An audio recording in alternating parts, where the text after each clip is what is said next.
दोस्तों, स्वागत है आपका हमारे YouTube चैनल आर के स्टडी प्लस पर। मैं राहुल आपका स्वागत करता हूं संविधान के एक नए टॉपिक के साथ, जिसका नाम है संविधान की प्रस्तावना। तो चलिए स्टार्ट करते हैं। पहला प्रश्न है, भारतीय संविधान के किस भाग को उसकी आत्मा की आख्या दी गई है? तो इसका आंसर हो जाएगा प्रस्तावना।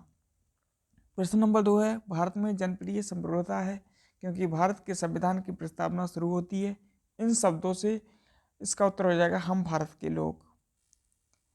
प्रश्न नंबर 3 है, भारत एक धर्मनिरपेक्ष राज्य है। इसका मतलब है कि भारतीय राज्य किसी निश्चित धर्म का समर्थन नहीं करता है। अगला प्रश्न है, भारत को गणतंत्र क्यों कहा जाता है? तो देखिए, भारत को गणतंत्र इस वजह से कहा जाता है क्योंकि यहाँ राज्य का प्रमुख निर्धारित अवधि के लिए निर्वाचित होता है। जैसे राष्ट्रपति जो होता है वो 5 वर्ष के लिए उसका चुनाव होता है। तो अगला प्रश्न है, वे दो शब्द कौन से हैं जिनको 42वें संविधान संशोधन द्वारा जोड़ा गया था? तो उत्तर हो जाएगा समाजवादी और धर्मनिरपेक्ष। ये शब्द 1976 में संविधान की प्रस्तावना में जोड़े गए थे। प्रश्न नंबर 8 है, कल्याणकारी राज्य का उद्देश्य है। तो कल्याणकारी राज्य का उद्देश्य होता है कमजोर वर्गों के कल्याण की रक्षा करना। प्रश्न नंबर अगला है, संविधान की प्रस्तावना में प्रयुक्त शब्द धर्मनिरपेक्ष मतलब सेकुलर का अर्थ है। सेकुलर का अर्थ होता है फ्रेंड्स सभी नागरिकों को धर्म और उपासना की स्वतंत्रता। अगला प्रश्न है, कल्याणकारी राज्य का उद्देश्य है। तो कमजोर वर्गों के कल्याण की रक्षा करना ही कल्याणकारी राज्य का उद्देश्य होता है। प्रश्न नंबर 11 है, संविधान की प्रस्तावना में लिखित हम भारत के लोग मतलब be the people of India से क्या अर्थ निकलता है? तो उत्तर हो जाएगा संविधान का निर्माण भारत की जनता द्वारा हुआ है। प्रश्न नंबर 12 है, समाजवाद का अर्थ है।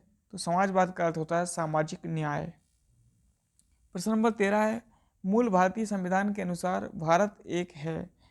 तो भारत है प्रभुत्व संपन्न लोकतांत्रिक गणराज्य। प्रश्न नंबर 14 है, संविधान के अंतर्गत भारतीय लोकतंत्र के आदर्शों को हम कहाँ देख सकते हैं? तो देखिए, संविधान के अंतर्गत भारतीय लोकतंत्र के आदर्शों को हम फ्रेंड्स प्रस्तावना के अंदर देख सकते हैं, प्रियम्बल के अंदर देख सकते हैं।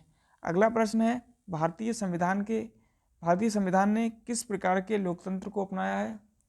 तो लोकतांत्रिक गणतंत्र को अपनाया है। भारतीय संविधान की प्रस्तावना में वर्णित लोकतंत्र को किस रूप में स्वीकारा गया है? तो सामाजिक, आर्थिक और राजनीतिक राजतंत्र के रूप में स्वीकारा गया है।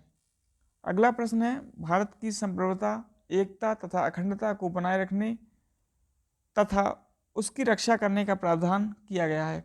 तो भारत की प्रस्तावना में किया गया है।